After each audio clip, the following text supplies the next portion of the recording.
Well, a little bit of background on me. So I was a kind of music journalist and arts journalist in the UK. I've been doing this a long, long time.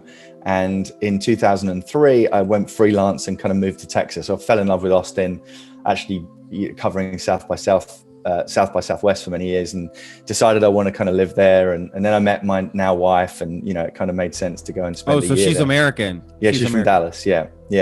And she went to UT, which is in Austin, and so Austin was kind of a natural home. And I knew that when I moved and sort of was going to kind of try and make it as a print journalist abroad, that I would have to kind of widen my repertoire and not just write about music or art. So an old editor that I used to work with in London said to me, "Death Row and the religious right are going to be your bread and butter." And she was right. I mean, within a couple of weeks of, it's kind of ironic that I actually made my living and paid my rent, going on the stories of these poor souls in prison and stuff, and that kind of irony is not lost on me. But anyway, so I put in a request to interview a few inmates on death row. Realized that the process back then was very straightforward, unlike a lot of states in America. In Texas, ironically, considering its reputation, it's very straightforward and easy to interview inmates. You just get the inmate's permission, basically. You don't have to get the attorney's permission or the prison's permission, unless there's some reason, so there's a lockdown in effect or whatever. If the inmate says yes, you get the go ahead. So wow. There I was on death row, completely out of my depth, this kind of former music features writer in London, interviewing these notorious criminals. It's Angel is the anglicized version. Angel is what he called himself. Yeah. Which means the same. Which means the same thing. Yeah. Which is kind of crazy, right? Because he was one of the worst, sort of most notorious serial killers in American history. And he also, by the way, thought he was an avenging angel from God who was sort of sent down to kind of cleanse the world of sinners. So everyone he killed, he said deserved it, even though it was, we can go into his sort of modus operandi, but it was completely at random. He wasn't the first person I interviewed on death row, but he was, kind of one of the first, I think the third or fourth. So a bit out of my depth, I kind of, just was asking these very open-ended questions.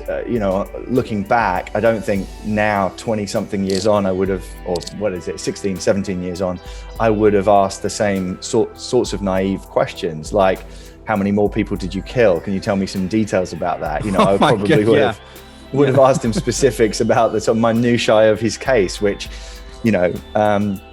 for whatever reason, I did that, and I wrote a little story for a magazine in London, and then it sort of forgot about it. And then, of course, asking him about these other cases, one of the cases that I asked him about, he told me that he had killed a man in Houston called Daryl Colahacco, who 2 people, he said, were in prison for that crime.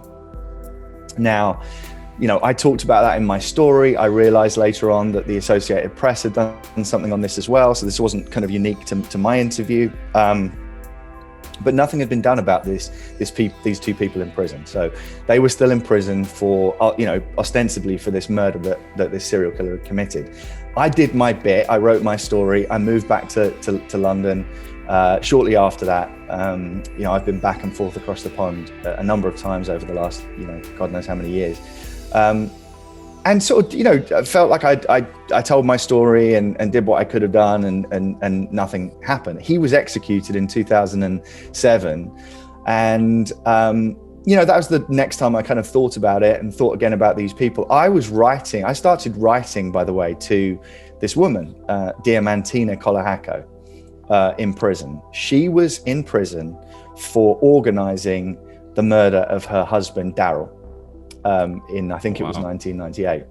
And the prosecution had said that she had got her boyfriend or her lover, Andres Mascaro, to kill her husband for the life insurance money.